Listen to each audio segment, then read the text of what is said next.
What drew me to the part of High Evolutionary was James Gunn surprising me by offering me the role while we were filming the opening dance sequence of Peacemaker.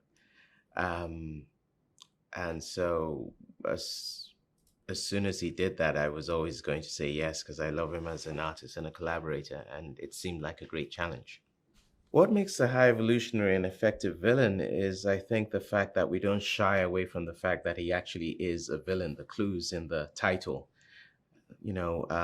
Sometimes we're so eager in movies to kind of find the villain sympathetic that we veer away from the fact that these are bad people. These are people doing some pretty horrendous stuff, and this guy does some seriously horrendous stuff. So I think he's very effective because it reminds people about the cruelty that we're capable of, the cruelty towards those that are more defenseless than we are, reminding us of that, reminding us of the necessity to keep a watch out for these sort of people. And I embrace that fully. It's fun to play as a villain.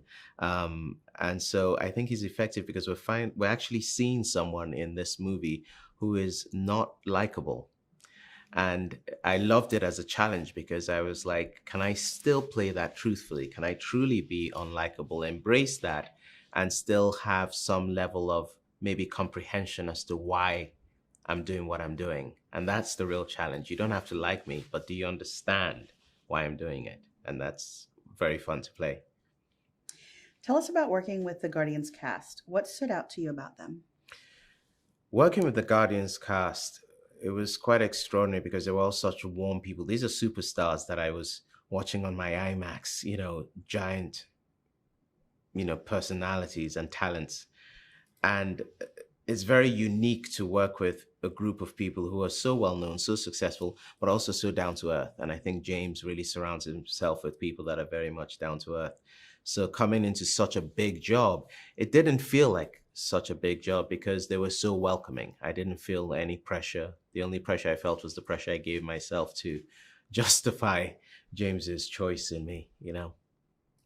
Tell us about your costume. Does it evoke with the character? My costume describing it is that it's so regal. It's a regal purple. It really evokes the nature of the character and the sort of essence of the character as someone who glides through a space and is noticed and sort of is above it all. And the work that Judiana Makovsky and Legacy and everyone that put work into making the costume work for me also. Like they were like, are you comfortable with this? Is it too heavy? How do we make it look good? Does it look slick enough? Right down to the elegance of it. And I think they sort of really molded it around what I was doing, and it really helped. But I came into it, and the first day I was there and they put that costume on me, I was like, oh, okay.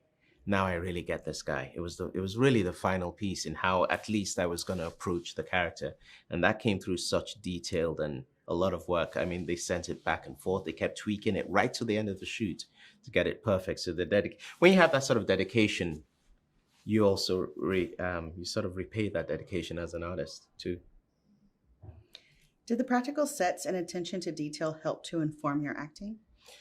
The practicality of the sets, the fact that I was seeing in front of me what my character was supposed to be seeing really helped my performance because I didn't have to do as much imagination with CGI or looking at a green screen. It was very tactile. And actually there, Beth Mickle, who designed the set, did such a great job with that. So I was able to get a sense of the grandeur of this guy's world, especially his lair, as it were, this raised desk and everything, and to look down on everyone. And for an actor, that's very helpful because one of the things we forget to do is actually see. We're so stressed about the performance, we don't actually look around our surroundings sometimes on stage. So it's wonderful to come and actually see everything I'm going to be using and my domain. It added to the psychology of the character.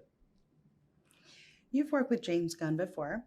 How is this collaboration different, and what does he bring to the film from your perspective?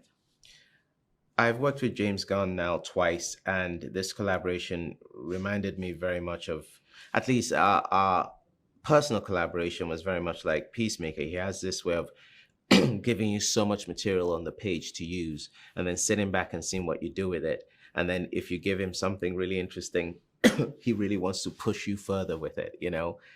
He doesn't let you off the hook, and he also wants you to keep things grounded. It doesn't matter how extreme the character is. Keep it grounded. Is it truthful? You know, it's not enough to be interesting. You know, you have to be interesting and truthful, and that's probably the actor in him. And but that's definitely the writer in him that drives with character. So again, he demanded in his own way that you be truthful to the role, you know, and have fun doing it, which is really really a big part of working with James, you know. This is your first time on the Marvel Studios production.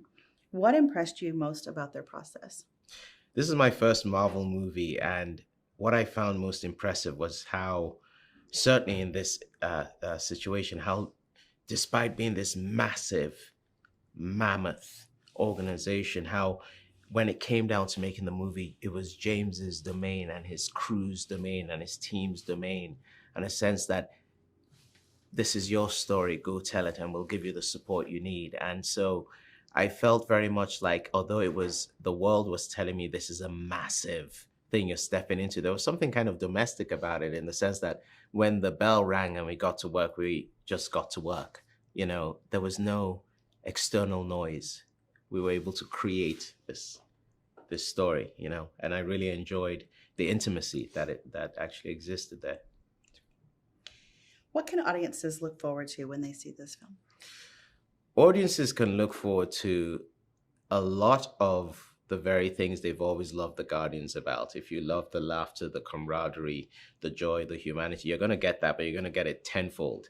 This is the third act of their lives, and in life in general, the third act is always informed by the fact that we've lived life, that we've had loss, we've had joy, we've had death, we've had happiness, we've had sadness. So all of that comes into it. So we're still seeing our Guardians, characters we love, but they're living things a bit more deeply, you know, in this chapter.